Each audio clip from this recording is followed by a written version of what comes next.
caller say? Look, I'm not lost, you are. I'm just doing what real dogs do. Aloha. Alright, pal. Looks like we're going on an adventure.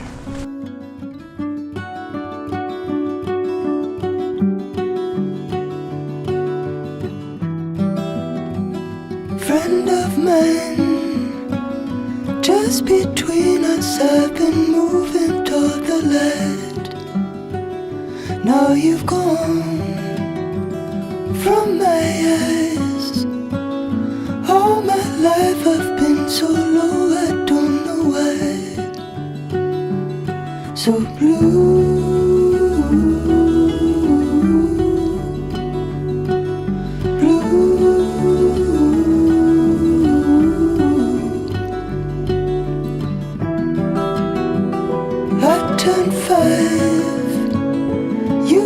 Mother on her own to raise a child. Thought she would take her life, than to see you with your woman on the side. So blue.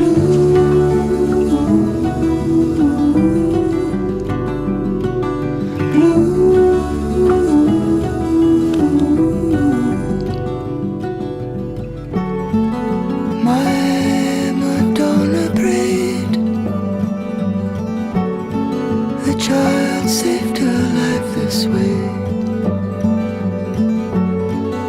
Now I'm born again every day. Between my eyes is an ocean, you can feel it if you try. Not unlike a howling wind, like a tempest in the hearts of men, so true,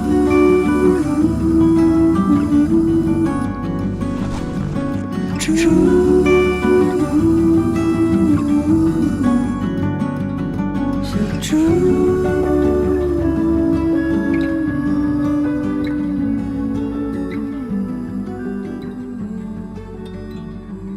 See, life gives you signs, and it's crazy.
Life works in mysterious ways, you know?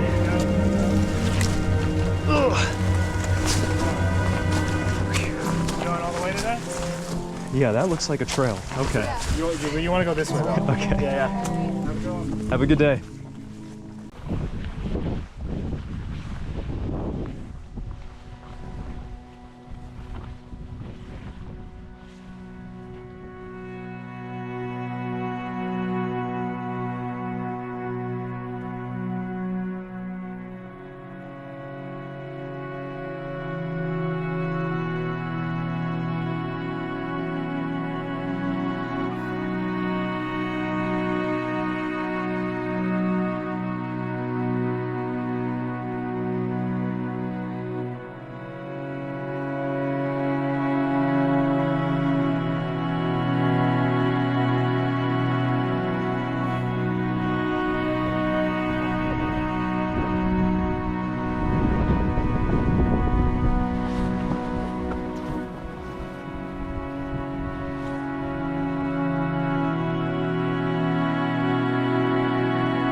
Moments like this where you're like, yeah, it was worth it. I'm losing my goddamn mind.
Carry on.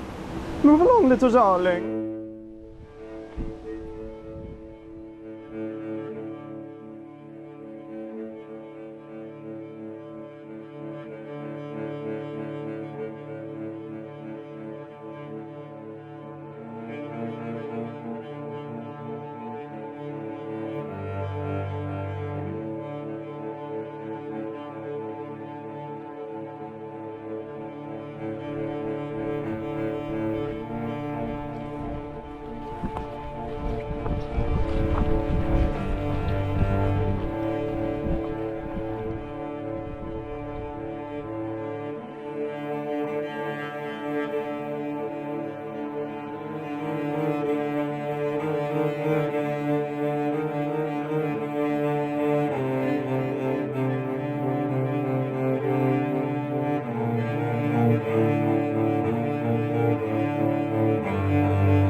made it.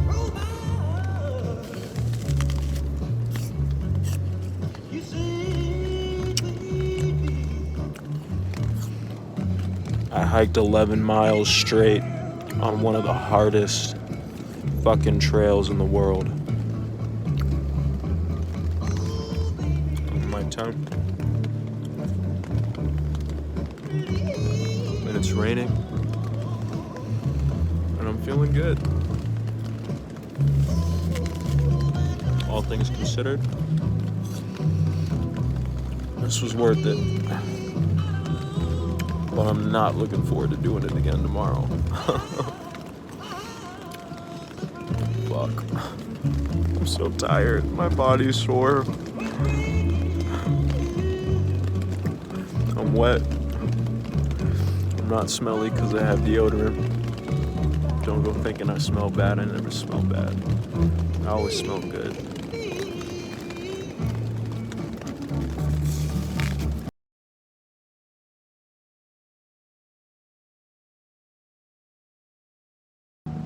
A morning update. It was a rainy night. It was tough as hell to sleep. I didn't have an inflatable thing under my sleeping bag, so it was quite rough. There's some of my neighbors over there, and yeah, I kind of wish I took a picture of my tent before I took it down. This is the spot I was at, right here. Oh, right there, right in this area, underneath that tree. Quite the view, eh?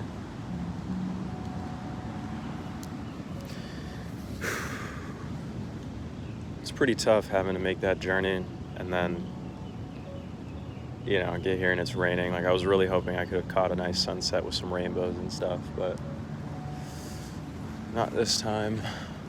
I will be back though, hopefully with a posse member. It's still quite beautiful with the clouds. Very atmospheric.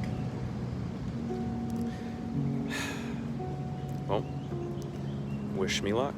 I'm not gonna go the full 11 miles straight again. Though I did it. Oh, goats. There's goats. Let's look at the goats. Look at the goats. I see goats. Look at them.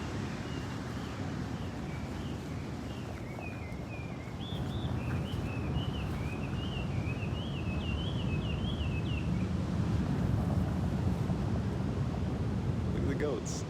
I just want to go over and pet them. It's even focusing. There we go.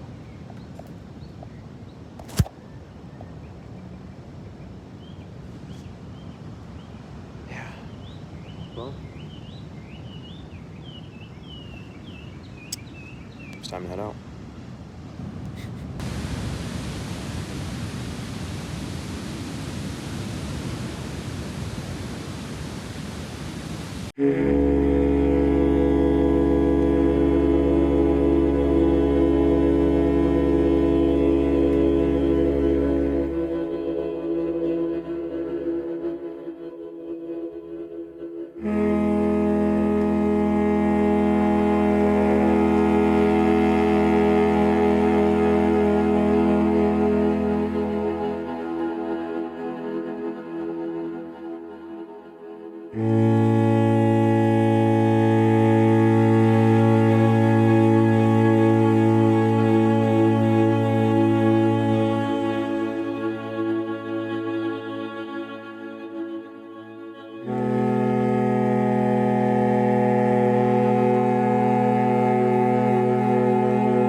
But I do know that one thing, you'll find this out too. So I just turned 58. And my mom is still alive. She's like 83, I think. 84. But she said, okay, because I was like, God damn, this life thing is really going by fast. Because it seems like just the other day I was cutting my son's umbilical cord, and before that I was just a kid in high school, and then it's just been a really fast blur. And all of a sudden I'm closing in on 60, and my mom's like, okay, it's like an ice skater when they start spinning. Is as you get older, time goes by faster and faster and faster and faster.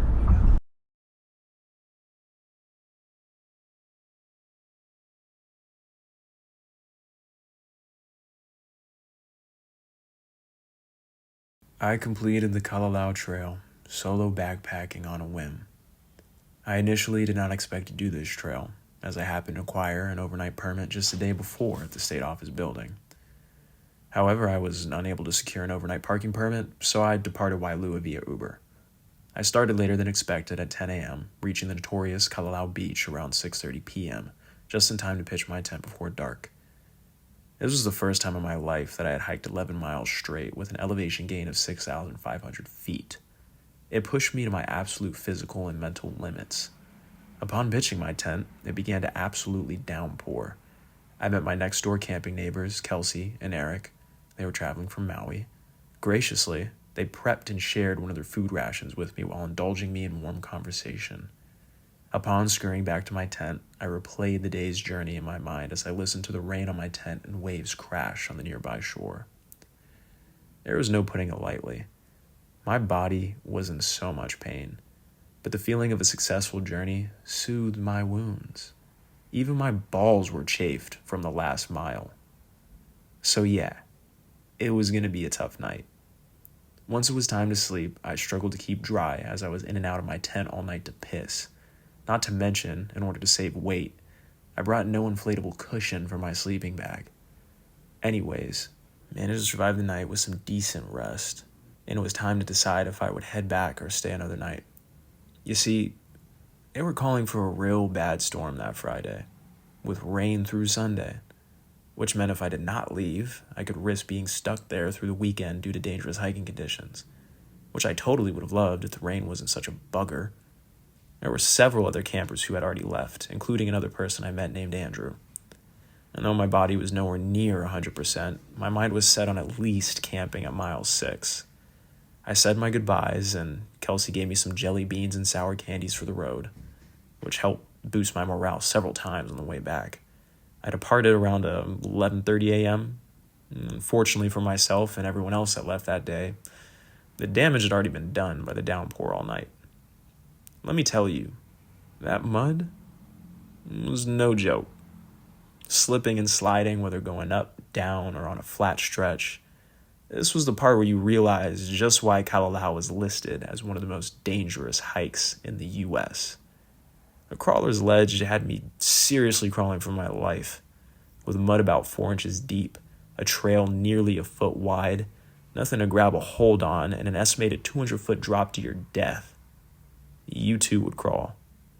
This section was only about 30 to 50 feet long, but felt like eternity. Oh, and guess what? There were 2 more sections I had to crawl through just like it. It was a humbling day indeed, one that really makes you value your life and the ones you hold dear. As one would, I sure as hell had several epiphanies and a whole new outlook on life by the end of the day. Upon reaching mile 6, I did not see any other travelers who had stopped to camp, so I myself decided to push through.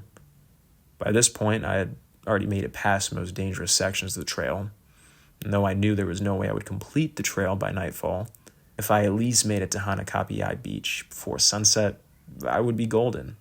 From that point, there would only be another 2 miles left of the journey on a wider and less treacherous path. Plus, I had my headlight. Sure enough, I exited the park around 8:30 p.m. Here I rested in triumph, eating an apple on one of the benches. Since I had no service to call an Uber, I debated just pitching my tent at the entrance for the night. However, the idea of sleeping on a comfy mattress back in my hotel room excited me, so I pushed onwards once more. This time, I walked up the main road for about another 45 minutes, and I eventually made it to Haena Beach, where I had 1 bar of service. Thankfully, that was enough to order a ride. Unthankfully, after waiting 20 minutes for a chance to be routed with the driver, the app glitched out. I pondered in defeat for a good 5 minutes, when I then randomly received a notification that my driver was 17 minutes away. I went to open the app and saw nothing. The app wouldn't even load. I debated walking further up the road to see if I could get better signal, but instead set my timer on my phone for 17 minutes and hoped for a miracle. The stars were aligned. The Uber driver pulled up, and the first thing he said was, "Man, you're sure as hell lucky getting a ride out here at 10 p.m. I apologized in advance for my body odor, and then we shared in several conversations throughout the next hour of our trip. Since I included a clip of the conversation at the end of the video, I will leave his name anonymous. I can assure you, I have never had a more satisfying sleep than I did that night, even though I could nearly stand to walk the next morning. 11 miles back-to-back in 48 hours. A spiritual journey that I will remember forever. Mahalo."